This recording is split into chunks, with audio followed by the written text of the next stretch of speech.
Every year, millions of people declare war on themselves. New diet, new gym membership, new morning routine, new life. And by February, many of them are right back where they started. Which raises an awkward question. If human beings can build airplanes, split atoms, and spend 6 hours arguing with strangers online, why are we so unbelievably bad at changing our own behavior? Because most people try to change in a way that almost guarantees failure. They go big, aggressive plans, dramatic routines, total transformation, which feels inspiring for approximately 48 hours. Then reality arrives. Your alarm goes off, work happens, stress happens, your energy disappears, and suddenly your revolutionary new life collapses because you missed one workout and ate half a pizza. Which, to be fair, was excellent pizza. The problem is not that you are weak. The problem is that your brain hates sudden change. Motivation is one of the most overrated substances in modern life. People treat it like fuel. It is not fuel. It is weather. Sometimes it appears, sometimes it vanishes. And building your life around it is like planning agriculture based on whether the sky feels cooperative. Your brain loves dramatic plans because dramatic plans are emotionally rewarding. You imagine the future version of yourself, disciplined, fit, focused, financially responsible, a person who definitely does not eat cereal at midnight while watching conspiracy videos. That fantasy produces dopamine, which makes planning feel productive. But planning is not action. And your nervous system sees sudden major change as a threat. New extreme diet? Threat. Wake up at 5 every day? Threat. Quit every bad habit simultaneously? That is not self-improvement. That is psychological terrorism. Your brain responds exactly as expected. Resistance, exhaustion, avoidance. And then comes guilt, which is an absolutely terrible behavior change strategy. Now, this is where Japan enters the story. After World War II, Japanese industry faced a brutal problem. Limited resources, massive rebuilding, no room for waste. They could not rely on giant dramatic breakthroughs, so they embraced a deceptively simple principle: Kaizen. It roughly means continuous improvement through small incremental change. Not heroic transformation, not motivational speeches, not becoming a completely new person by next Tuesday. Small improvements, repeated consistently. And this idea transformed manufacturing. But the interesting part is that it also works suspiciously well on human beings, because your brain does not panic when change feels tiny. A 1-hour workout feels demanding. One push-up feels ridiculous. Reading 50 pages feels exhausting. Reading one paragraph feels harmless, and that is exactly why the harmless thing wins. The genius of tiny habits is not the habit itself, it is what the habit does to identity.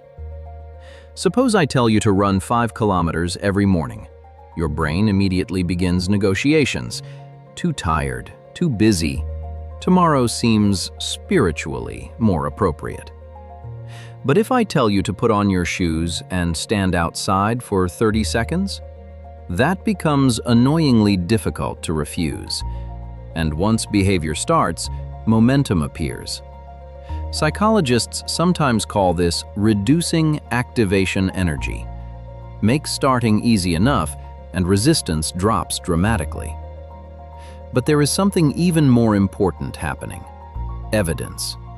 Every tiny, completed action becomes proof that you are a person who follows through. And identity changes behavior far more reliably than motivation ever will. Because eventually you stop thinking, "I am trying to become disciplined," and start thinking, "I am someone who does what they say." Let us make this painfully practical. Want to stop procrastinating? Do not tell yourself to write the entire report. Open the document. That is the task. Want to exercise? Not 1 hour, 1 push-up. Yes, 1. You are not training your muscles yet. You are training consistency. Want to read more? 1 page. Want to meditate? 1 minute. Want to stop doom scrolling? Move the app off your home screen. Small changes sound stupid. That is normal. Humans are addicted to dramatic suffering because dramatic suffering feels meaningful. Tiny, boring consistency feels unimpressive.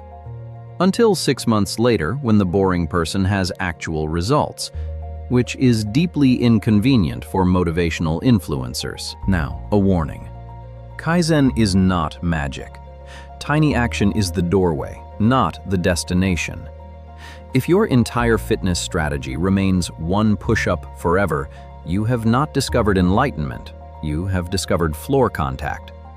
Small habits must eventually grow, but growth comes after consistency, not before. This is where most people fail. They start small, then immediately become ambitious again.